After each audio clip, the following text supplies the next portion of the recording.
The newest wave of Kamigawa Neon Dynasty spoilers have appeared, and there are all kinds of craziness included. We've got Voltron cards, we've got a Saga Lord, we have the return of Kiki-Jiki. Magic. I am a wizard! History. I'm an old wizard! The magic historian. My bones hurt.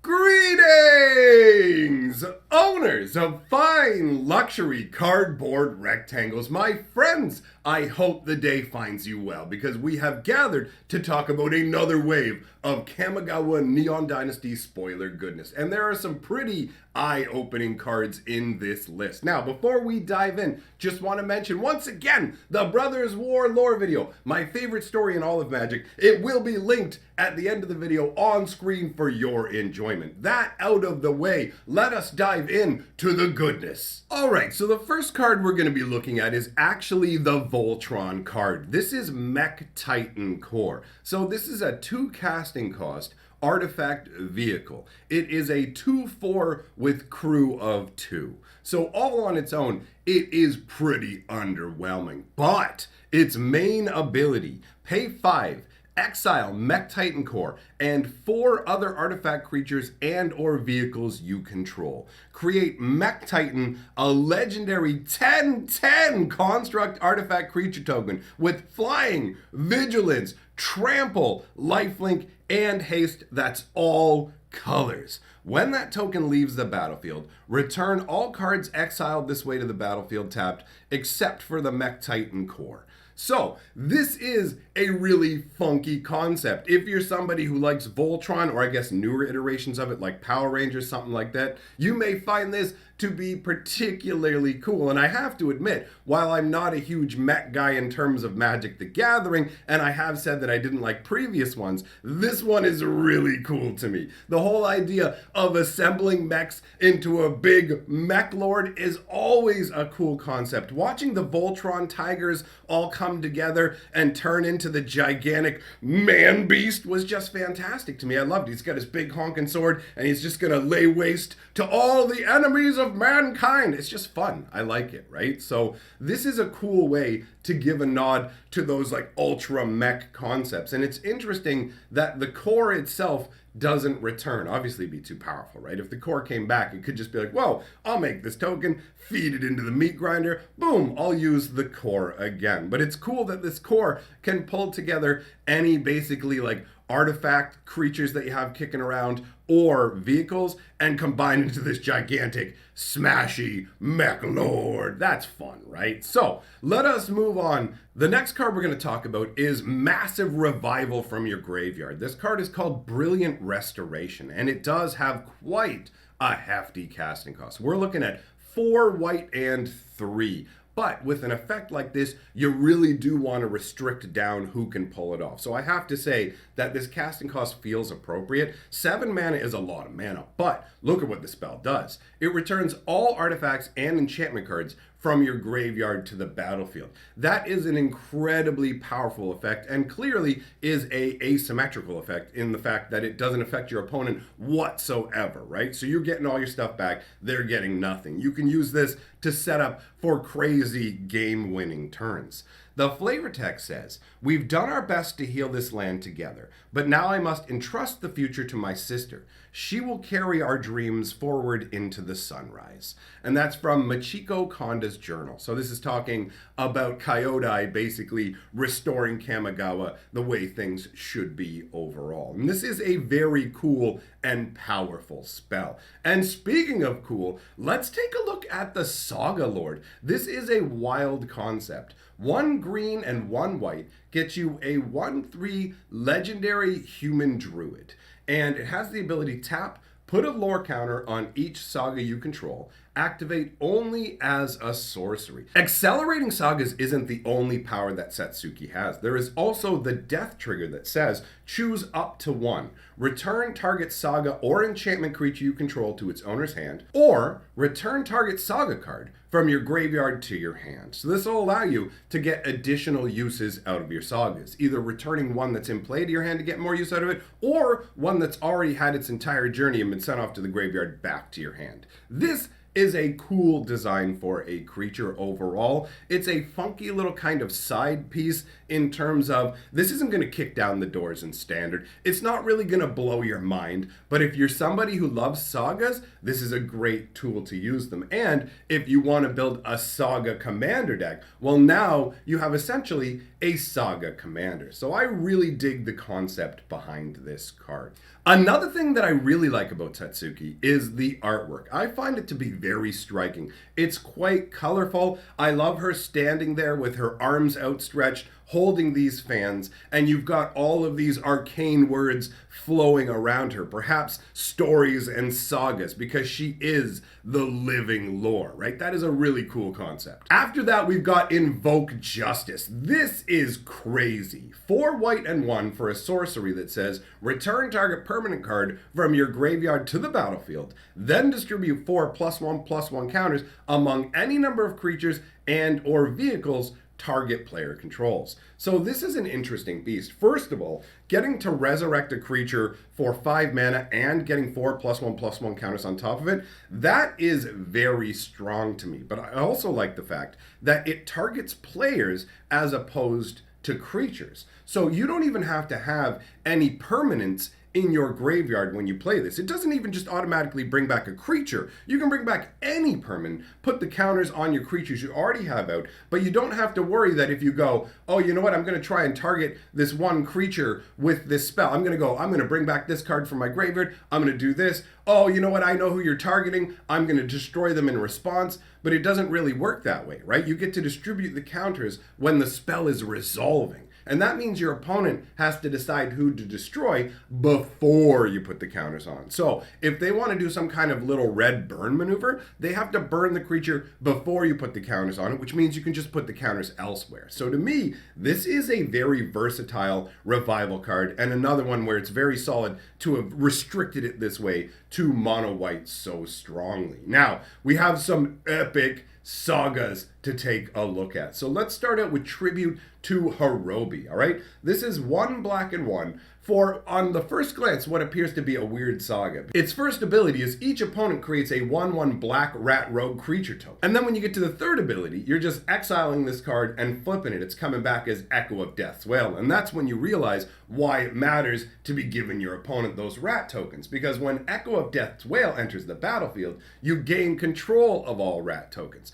So it's a strange sort of setup where it's like, okay, I'm going to give you rats for a couple turns. You might get to poke me for a couple points of damage. I'm going to try not to let you use these as chump blockers because ultimately I want to get these tokens back. But you can do some silly maneuvers with this, right? If you have any kind of, let's say you're playing black-blue and you're swapping your rat tokens for your opponent's creatures with different spells, you play this, boom, all of a sudden you're getting all them rats back for yourself. But anyways, you get a 3/3 flying haste. When Echo of Death's Wail enters the battlefield, you get all the rats and, well, tokens. And whenever it attacks, you can sacrifice another creature if you do draw a card. That last ability is, if you can get those rat tokens and just feed them to the Echo here, oh man, you're going to get so much card advantage.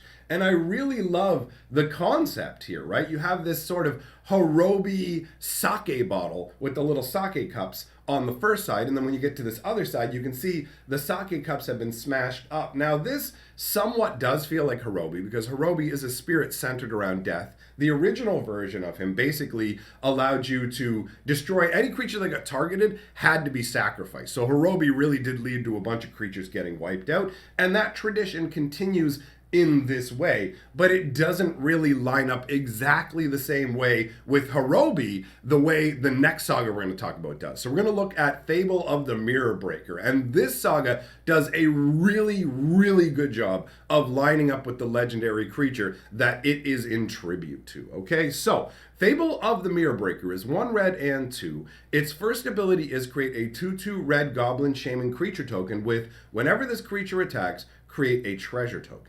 The second ability is, you may discard up to 2 cards. If you do, draw that many cards. The third ability is exile this saga, return it to the battlefield transformed under your control. Now, before we go to look at the other side, I just want to talk a little more in depth about this one. You start out with a 2/2 Goblin Shaman, and take a look. You can see this Goblin Shaman is essentially looking at their own reflection in the mirror. The concept of this to me is a goblin shaman that essentially gets possessed by the spirit of Kiki-Jiki, which is an absolutely amazing concept. So you have this 2/2 Goblin Shaman token that creates treasure. So this is above average in terms of goblin. This is a special Goblin Shaman who is able to house the spirit of Kiki-Jiki. So when you get to the third ability, you exile the Saga, you bring it back as a reflection of Kiki-Jiki. It's an enchantment creature, Goblin Shaman, 2/2, 1 and tap it, create a token that's a copy of another target non-legendary creature you control,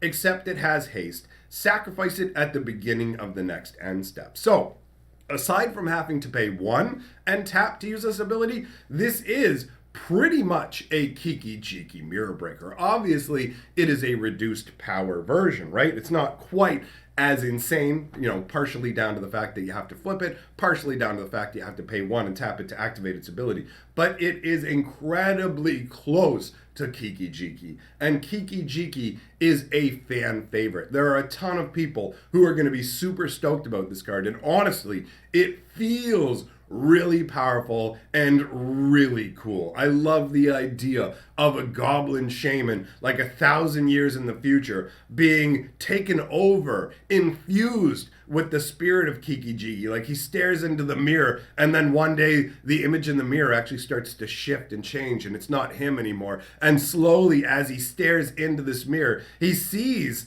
that the other Kiki-Jiki's in there, right? And it's kind of like pulling into him. I don't know, maybe he headbutts the mirror and smashes it. That's why on this side you can see that the reflection where the face is all shattered, because on the other side we could see the mirror was broken, but only down near the bottom of the mirror. So it's really crazy. Is the mirror shattered because the shaman smashed into it? Is it shattered because Kiki-Jiki burst through it? I don't know, man. That's awesome. But we have another crazy saga to talk about. This is Hitasugu Consumes All. 1 red, 1 black, and 1. Its first ability is destroy each non-land permanent with mana value 1 or less. So all tokens, all 1 casting cost permanents, all that kind of stuff, all getting wiped out. And this is only 3 mana. I feel like this is going to wipe out a bunch of stuff in one go. If you're playing like an early rush deck, this is going to end you.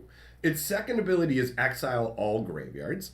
And its third ability is obviously exile it and return it to the battlefield under your control transformed, as we've seen with all the sagas we've talked about today. So it turns into Vessel of the All-Consuming, a 3/3 Ogre Shaman enchantment creature with trample.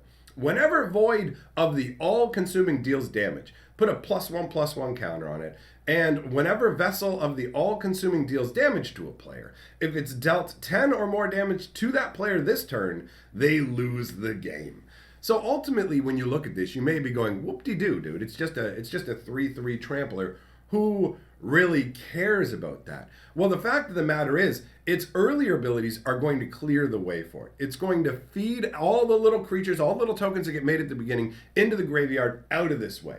Anything that might be able to come back out of the graveyard, too bad. It's already been removed. So this thing is going to come running at you fairly quickly, right? And once it does, like, it's got trample, and that ability that says whenever it deals damage, put a +1/+1 counter on it. It's like, does that trigger twice if you block? Like, if I attack with a creature and you block with a 1/1 and I trample over it, it's dealt damage to you and it's dealt damage to your creature. So I'm not sure if you actually get double counters on that. I'd have to double check on exactly how that works at the same time. But either way, the fact is, this thing's got trample. It's going to plow through. It's going to keep growing regardless of whether it hits a player or not, because it grows on dealing damage. So if you try and put creatures in the way but don't manage to take it out, you're just making the problem bigger. And in things like Commander, he's got his own built-in Commander ruler. If you get him up to 10/10, boom, now all of a sudden, hey, guess what? You lose. You don't even have to, now that I'm thinking about it, because there are ways to attack more than once with the same creature. You don't have to get him up to 10/10. You just have to get him up to 5 power and swing with him twice in the same turn, and you're going to win. So this is a pretty crazy mythic to me. I feel like it's one, when you look at it at first, you might wave it away, but ultimately it's probably going to be more impactful, with, I guess, the exception of possibly being slightly too slow for standard. That's the part I'm not sure about. You put it out the first turn, it destroys everything costs 1 or less. And then the second turn, it's getting rid of graveyard. So you have to wait 2 turns after you put it out before you're actually getting the vessel of the all-consuming, right? So it's kind of up in the air. Anyways, let me know your thoughts on these cards. Up on the screen, you're going to see a link to the Brothers War lore video. I encourage you to check it out. Fantastic story, best story in Magic's history. A big thank you to all of my patrons for supporting my channel, and I will see you all, my friends, in the next video.